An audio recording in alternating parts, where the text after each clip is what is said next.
from the Buddhi Academy.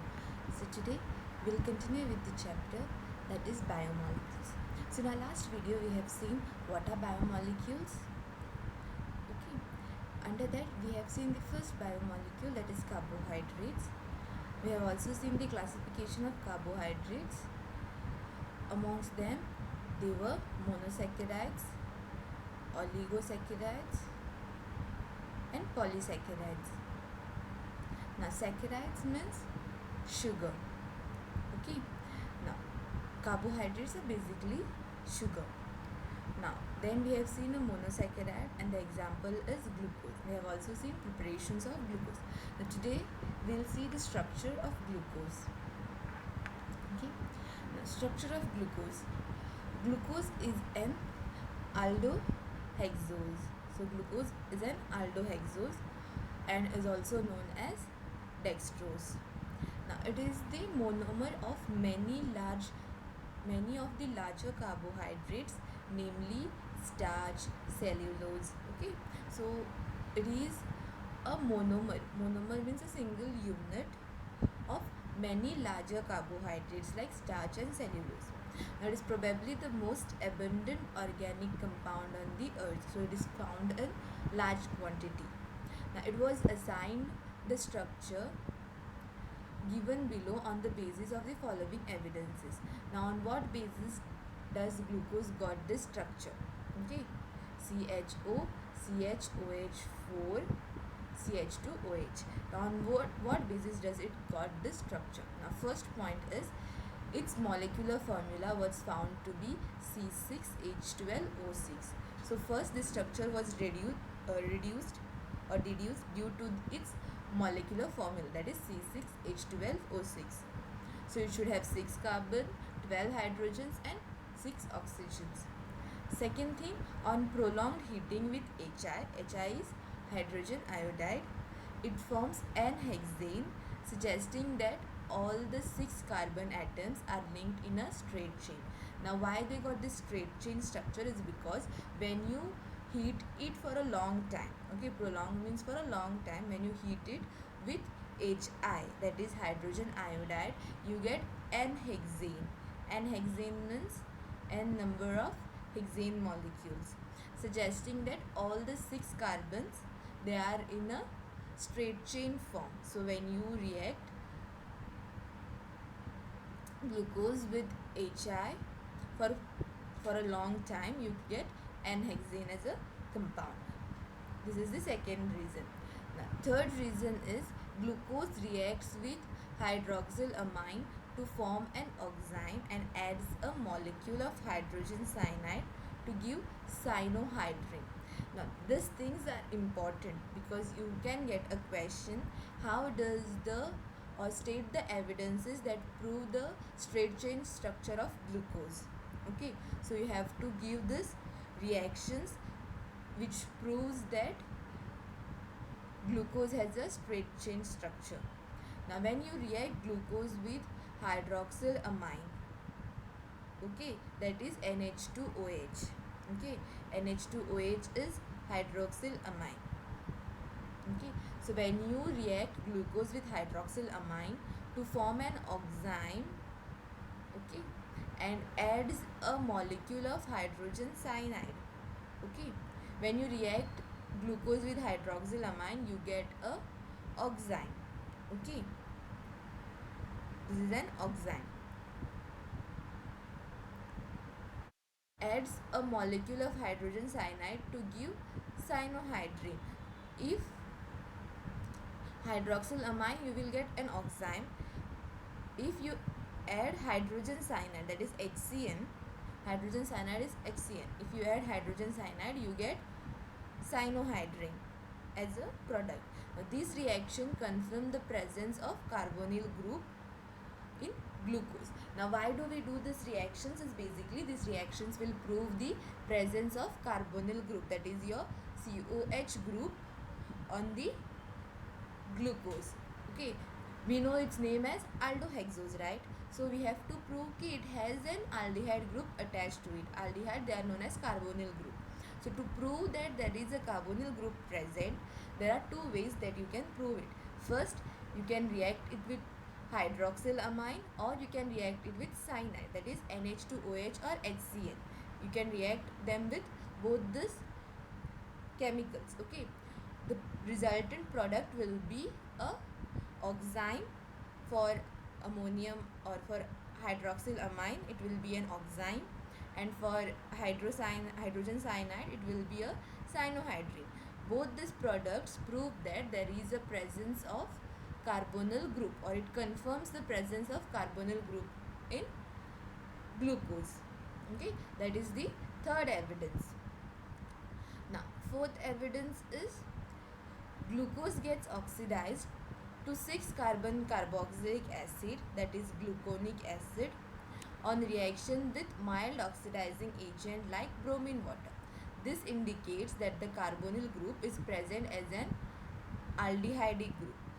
Okay, now these evidences are important because you may get questions to prove any of them, either to prove that it is a straight chain, or to prove the presence of carbonyl group, or to prove which carbonyl group is present on glucose. Okay, so these are the reactions and statements that you should remember. Now, the fourth thing is to prove the presence of aldehyde group. Here you only proved that you have a carbonyl group present. On the third evidence, you proved that there is a carbonyl group. Now, which carbonyl group? Aldehyde or ketone? Okay, that you don't know because you have only proved that there is a carbonyl group present. Now, how you will prove there is a, or which carbonyl group is present on glucose? To prove that, you have to treat glucose, or you have to oxidize glucose, okay, with bromine water. Okay, when you oxidize glucose with bromine water, the glucose gets converted to a carboxylic acid or a gluconic acid. Okay, now when a aldehyde is present, it can be oxidized using mild oxidizing agents. Okay, this indicates that the carbonyl group is a aldehyde group, because aldehydes are the ones which are easily converted to carboxylic group with a mild oxidizing agent. Okay, fifth one is acetylation of glucose with acetic anhydride gives glucose pentaacetate, which confirms the presence of 5 OH groups since it exists as a stable compound. 5 OH groups should be attached to different carbon atoms. Now, first, in order, I will tell you what all things we have did. First is, on what basis did we assign the structure? It is on the basis of the molecular formula. Now, what is the structure? It is a straight chain. How we proved it as a straight chain? By hitting it with HI. Okay. Then second thing was like to prove the presence of carbonyl group. To prove the presence of carbonyl group, we have reacted glucose. We can react glucose with ammonium hydroxylamine or hydrocyanide. Next thing is, which of the carbonyl group is present? Whether it is aldehyde or ketone, we can prove it by oxidizing the glucose molecule with a mild oxidizing agent, that is bromine, which will give you a gluconic acid, which is a carboxylic acid that confirms the presence of aldehyde group. Now, we have confirmed the straight chain structure. We have also confirmed which carbonyl group is present. Now, apart from this carbonyl group, there are OH hydroxide groups also present. Now, where they are present, how they are present, how we will prove it? We will prove it by acetylation. Okay, acetylation of glucose using acetic anhydride. Okay, which gives glucose a pentaacetate. Okay, now this pentaacetate means acetylation. We are adding acetic acid group. Okay, we are adding acetates on the glucose molecules. Now these acetates will be placed in place of the OH minus, or in place of the OH groups. Okay, it is like this: CHO, CH, OH, 4 CH2OH. Now here 4 OH are there, here 1 OH is there. Replacing all these 5 OH groups, here you will have, in place of OH, you will have OC double bond OCH3, an acetate group. Okay, in place of this OH groups, you will have OC double bond OCH3, an acetate group. Now, this proves that there is presence of 5 OH because we get a pentacetate. Penta means 5. So we get a pentacetate. Pentacetate confirms the presence of 5 OH groups since it exists as a stable compound. Since this pentacetate, glucose pentacetate, it exists as a stable compound, that means all the 5 OH groups, okay, they are present on the different carbons.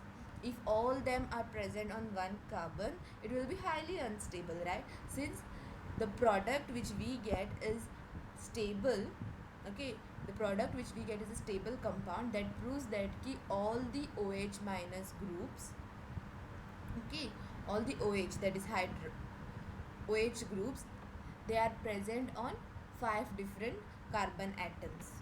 Okay. Next is the on oxidation with nitric acid, glucose as well as gluconic acid both yield a dicarboxylic acid or saccharic acid. This indicates the presence of a primary alcohol group in glucose. Now here you can see CH2OH, okay, CH2OH, which is a methanol. Okay, to confirm the presence of this methanol, what we have to do is we have to oxidize. Okay, on oxidation with nitric acid, we have to oxidize them using nitric acid. Not only glucose but gluconic acid also, both glucose and gluconic acid. Okay, this is the glucose, this is the gluconic acid, both on oxidation with nitric acid, that is HNO3. Both when you oxidize using HNO3, you get saccharic acid. This proves the presence of a primary alcohol. Okay, so CH2OH, on both cases there is CH2OH, right? So this proves the presence of a primary alcohol in the glucose molecule or in the gluconic molecule. Okay. Now, the exact spatial arrangement of different OH groups was given in Fischer after studying many other properties. Now, till here we have evidences for the presence of different molecules on the glucose, on the structure of glucose. First is the structure. It states that glucose has a straight chain structure. Again, we found that there is a presence of carbonyl group. Then we have proved which carbonyl group is present, and we found it was to be an aldehydic group. After that, we have also seen the presence of 5 OH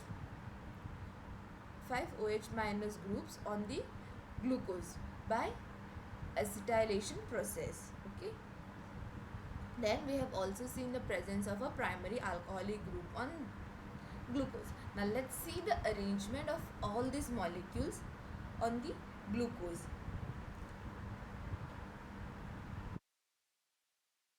Okay, so it was given in the form of Fischer by studying other properties also. Not only this, by studying other properties also, we have given its structure.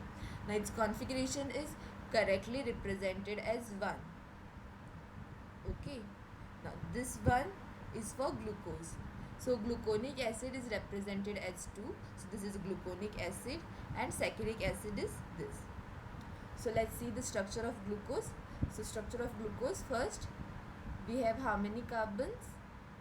C6H12O6. So this is the molecular formula of glucose. Let's draw 6 carbons. 1, 2, 3, 4, 5 and 6. Now we have 6 carbons. So 1, 2, 3, 4, 5 and 6. So 6 carbons. Again we have proved the presence of an aldehyde group. So on first carbon we will give the presence of an aldehyde, which is a functional group, right? So this is an aldehyde group. Now next we have seen the presence of various OH minus groups. Yes or no?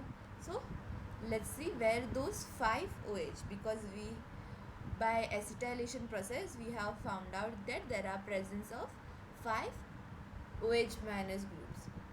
So the arrangement of these OH minus groups are decided by studying various properties of the glucose molecule, which are not mentioned here, but you should know the presence of OH minus group. So on second carbon,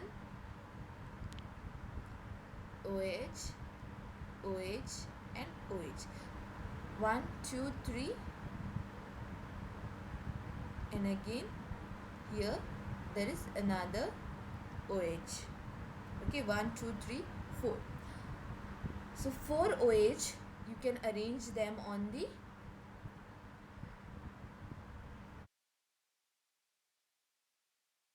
right hand side. Okay, now 1 OH will be on left hand side, that is on carbon 3 the OH will be on left hand side. Okay, then comes our hydrogens. So on remaining places we can add hydrogens. So this is the structure of glucose. Okay, first we have an aldehyde group. Okay, here we have an aldehyde group.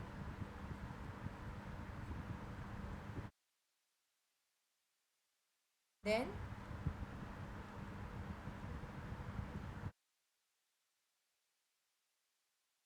we have 5 OH minus groups, right, and the 6 carbons. Now if we count the number, 6 carbons are there, so 6 carbons is done. Now 12 hydrogens, so let's count 1, 2, 3, 4, 5, 6, 7, 8, 9, 10, 11, 12. So 12 hydrogens, then 6 oxygens, 1, 2, 3, 4, 5, 6. 6 oxygens. So this structure satisfies all the need for the molecular formula, and we have proven it to be a straight chain structure, so it's a straight chain structure. Then we have also proved the presence of carbonyl group, and which carbonyl group it is? It is an aldehyde group. Then again the presence of 5 OH minus groups and a primary alcohol. So this is a primary alcohol. Actually this is CH2OH, which is a primary alcohol. So this is the structure of glucose. Now when we convert glucose, okay, so to check the presence of aldehyde group, what we have did, we have treated it with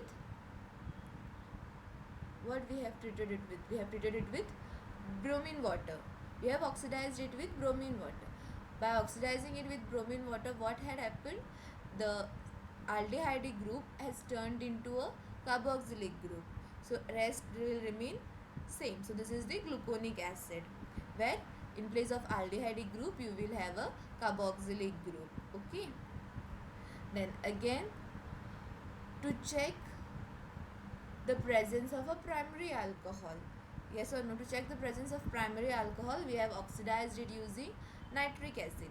On oxidation with nitric acid, what happened? The primary alcohol, it has turned into a carboxylic acid. So this is the structure of saccharic acid. Okay, this is the structure of saccharic acid, where on top also it has a carboxylic acid, on down also it has a carboxylic acid, but the in between chain of all the three molecules remains the same. Only there is a difference in position of OH is in the third carbon. So here only the OH is on the opposite side. Okay. Now glucose is correctly named as D plus glucose. Okay, it is named as D plus. Now D before the name of glucose represents the configuration, whereas plus represents dextrorotatory nature of the molecule. Okay, D it represents the configuration. Okay, whereas that plus sign represents the dextrorotatory nature. Dextrorotatory means the direction of its rotation. It's in a positive manner or clockwise manner. Now it should be remembered that D and L have no relation with the optical activity of the compound. Now this D and L, they doesn't give anything with their optical activity. Okay, now they are also not related with to the letter small d and small l. The meaning of D and L notations are as follows. Now what does the D and L notations means? Now the letter D or L before the name of any compound indicate the relative configuration of a particular stereoisomer of a compound with respect to configuration of some other compound, configuration which is known. Okay, now D and L, they basically indicate the configuration. Okay, how the arrangement is for an stereoisomer. Stereoisomer means for an isomer. Okay, with respect to other configuration, when you write an structure, okay, by referring to another structure, okay, that time you can give them a D or L in front of their name, because those are telling you about the relative configuration of that molecule with respect to some other compound, or from a compound whose configuration is known. Now in case of carbohydrate, this refers to their relation with particular isomers of glyceraldehyde. Now here these structures are taken with respect to an isomer of glyceraldehyde. Okay, that's why we put them a D symbol. Now glyceraldehyde contain one symmetric carbon atom and exists in two enantiomeric forms. Now glyceraldehyde, this is a structure of glyceraldehyde. It contains an asymmetric carbon. It contains an asymmetric carbon. Asymmetric means all the four molecules present on this carbon is different. Okay, that's why it is asymmetric. Now and exists in two enantiomeric form. Enantiomeric form means there is an opposite. Here the OH is on right hand side, here the OH is on left hand side. It's like a mirror image. Okay, so it is present in form of an mirror image. Now plus of glyceraldehyde has D configuration. Now where you have this plus of glyceraldehyde, it is a D configuration. Okay, it means that when its structural formula is written on a paper following specific conventions which you will study in higher classes, the OH group lies on the right hand side in the structure. All those compounds which can be chemically correlated to D plus isomer of glyceraldehyde are said to have D configuration, whereas those which can be correlated to L minus isomers of glyceraldehyde are said to have L configurations. Now here D configuration is taken with respect to the OH. Okay, the glyceraldehyde structure, the isomer of glyceraldehyde where the OH is present on right hand side is considered to be D. So wherever the presence of OH group, okay, specific convention.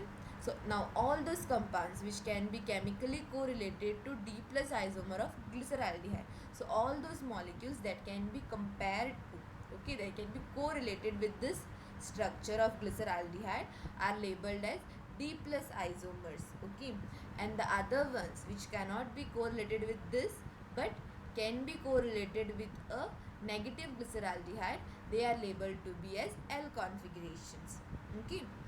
Now in L isomer, OH group is on a left hand side, whereas on D it is on right hand side. This is D and this is L, because the OH is present on left hand side, here the OH is present on right hand side.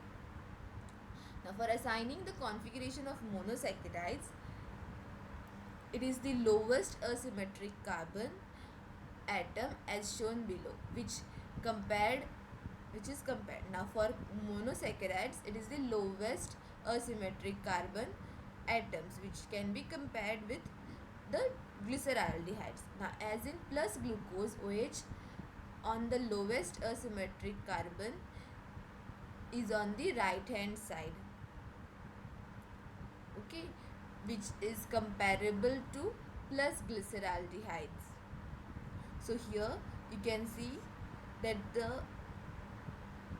carbon, the lowest asymmetric carbon, that is 2, okay, here the OH group is present on right hand side, yes or no? So hence this is a D plus glucose structure, because here also it is present on, okay. So the lowest,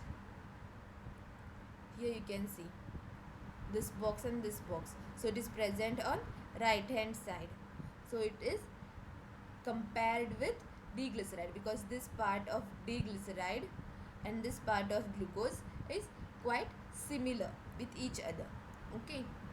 Now other asymmetric carbon atoms of glucose are not considered for this comparison. Here we can only take the things which are common in both of them. So this part is common in both of them, yes or no? So it is considered to be D-glucose, okay, is compared with D-glyceraldehyde. Cyclic structure of glucose. Now we have seen the straight chain structure of glucose. Now let's see the cyclic structure of glucose. The structure 1 of glucose explains most of its properties, but the following reactions and facts could not be explained by this structure.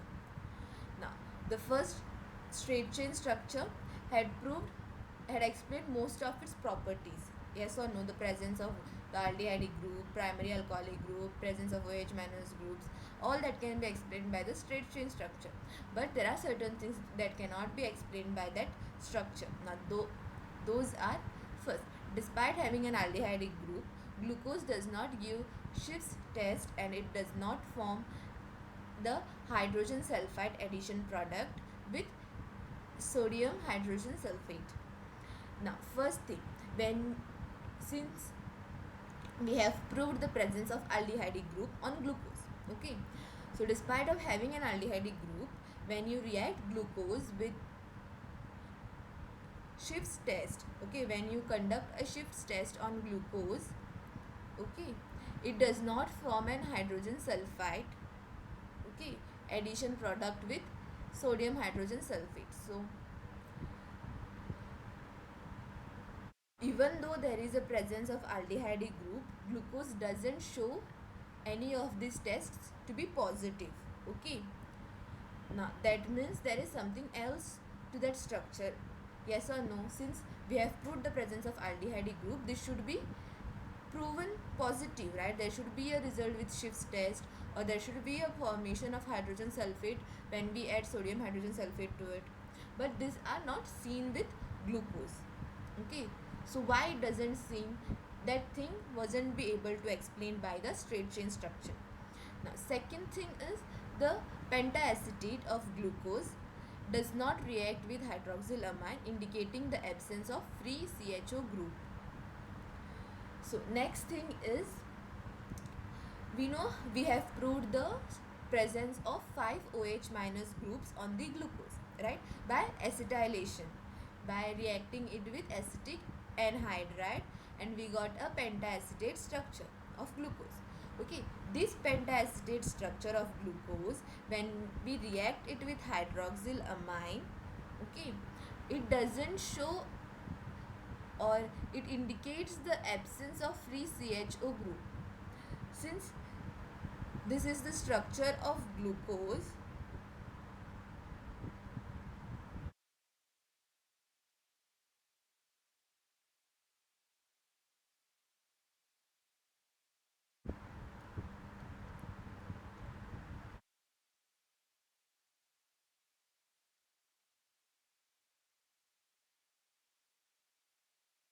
Okay, since this is the structure of OH or glucose, now pentacetate means what?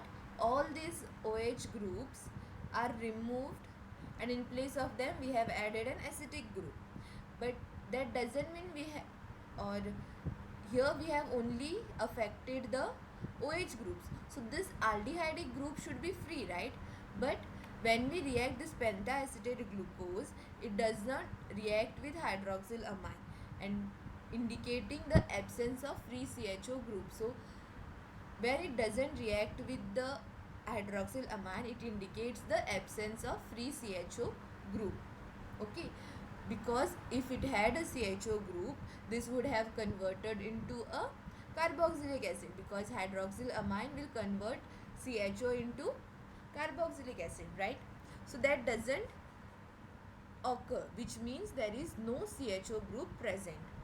Now, third thing, glucose is found to exist in two different crystalline forms, which are named as alpha and beta. Now, glucose, it is found to be present in two different crystalline forms. Crystals, when you evaporate the liquid part, you can get crystals below, salt crystals and all.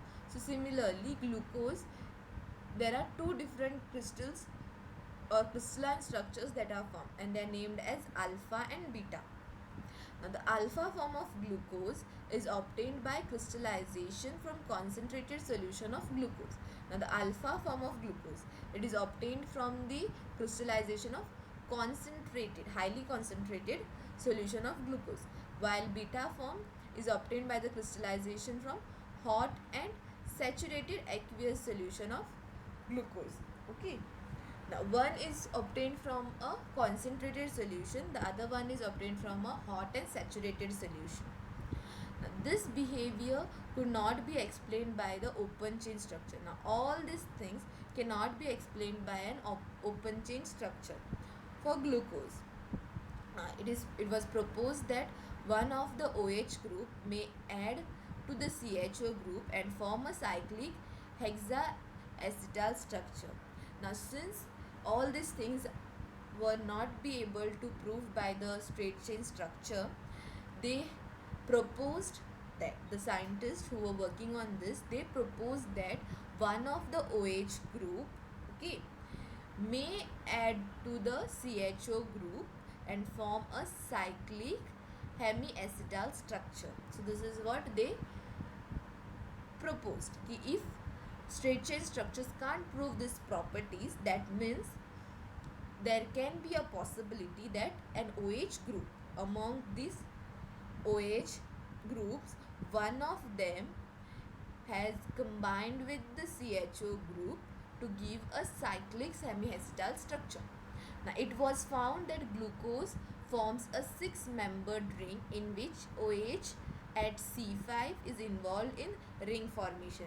Later, it was proved that, now this was what they have proposed. So, there were various scientists who were working to prove whether it is right or wrong. Now, during that, they have found out that glucose, it forms a six-membered ring structure. Okay, so it forms a six-membered ring in which OH at the C5. Okay, so the OH present on the fifth carbon. Okay, this is the fifth carbon, right? So the OH present on the fifth carbon is involved in the ring formation. Okay, so this OH is involved in the formation of a ring. Now, this explains the absence of CHO group and also existence of glucose in two forms as shown below. Now, this explains, now here this OH is helping in the formation of a cyclic structure, right?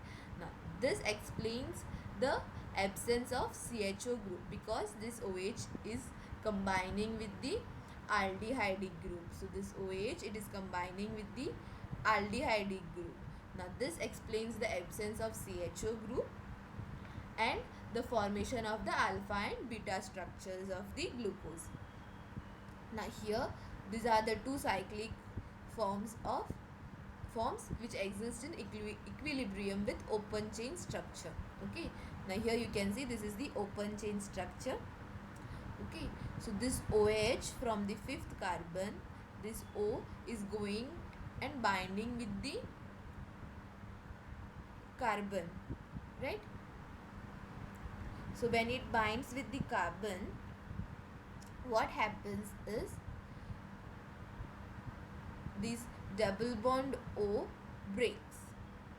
Okay, this OH is binding here and this O is left out. Okay, this O, it is removed, and in place of this O there is a binding of this OH. Okay, this O is here. Okay, I'll show you. Structure of glucose: 1, 2, 3, 4, 5, 6. So this is C1, C2, C3, C4, C5 and C6. Now here we have an aldehyde group, OH. Okay, here we have OH, H, OH, H, OH, H. I'll change the color for the fifth OH group. Okay, here we have again an OH,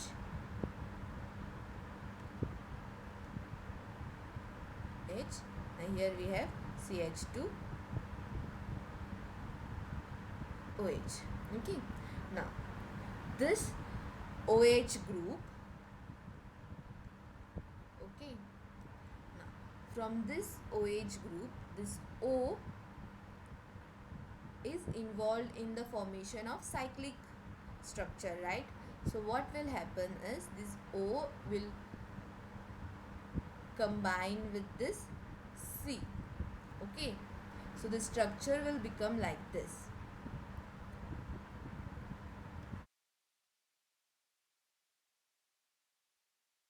Six. So as usual, for aldehyde the H will remain here. OH, OH, sorry, this is OH, H, OH, H, H, CH2, OH.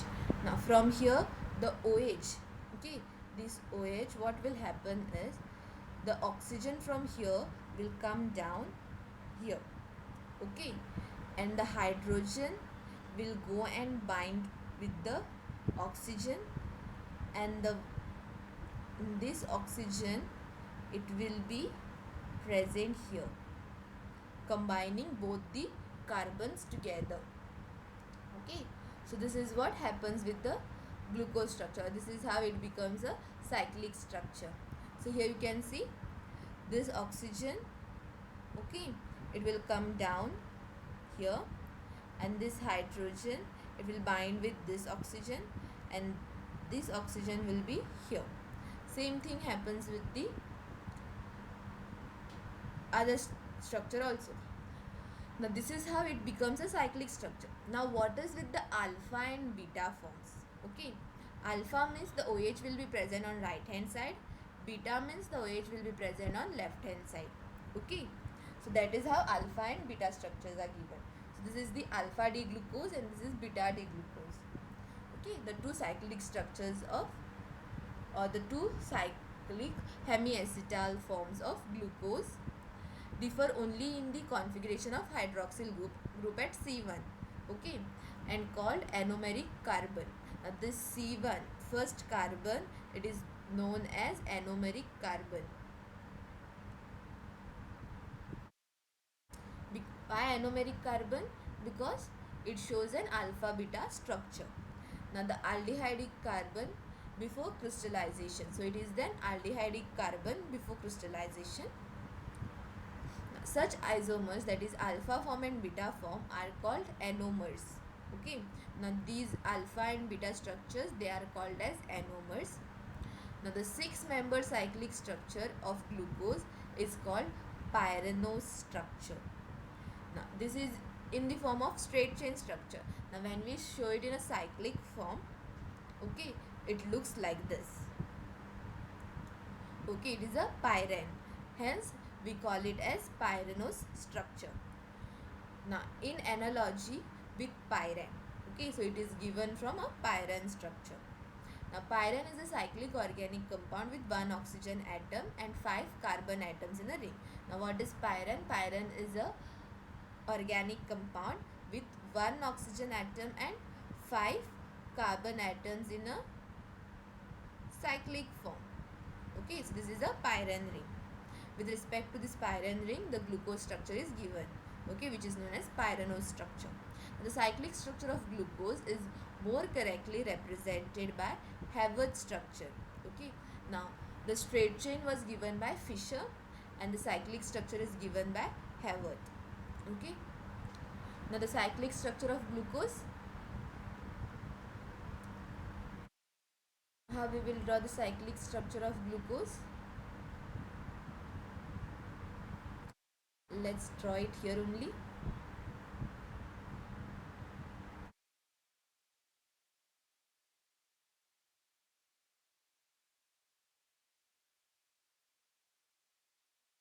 Pyrene structure, how pyrene structure is? Pyrene structure is like this.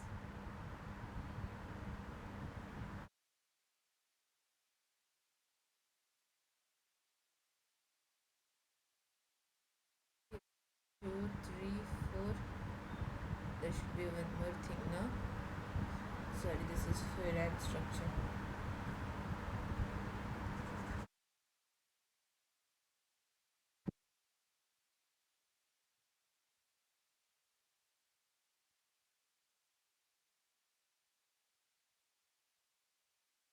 So this is a pyrene structure.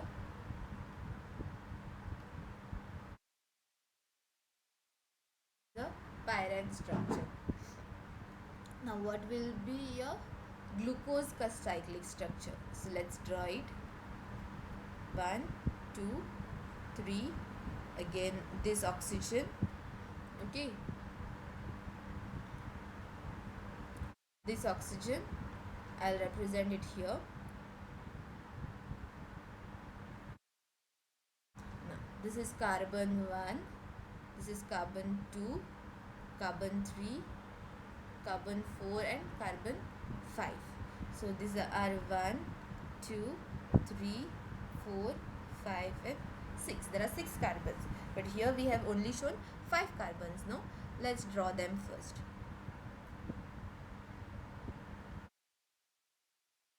So here it will be H, OH. Again here also. So this is the first carbon ka H and OH we have shown. Now second carbon, again H and OH.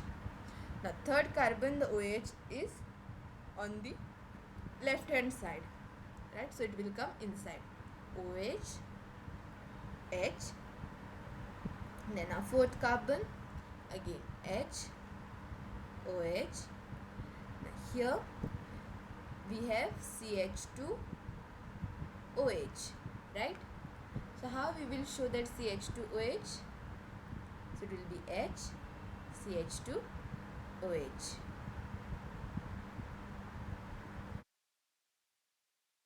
So this is a fifth carbon, no? So fifth carbon we have a H here, and on the fifth carbon only we have CH2H attached to it. So it will be like this. H inside, CH2OH. Now this is the structure of glucose, okay? A ring structure of glucose, and it is named as alpha D glucopyranose, okay? So it is labeled as alpha D glucose pyranose. Why alpha? Because of the OH. This OH is present below. here the OH is present on top, that's why it is beta D glucopyranose. Okay, so now in today's video what we have seen the structures. We have proved the structure of glucose. We have also seen its straight chain structure.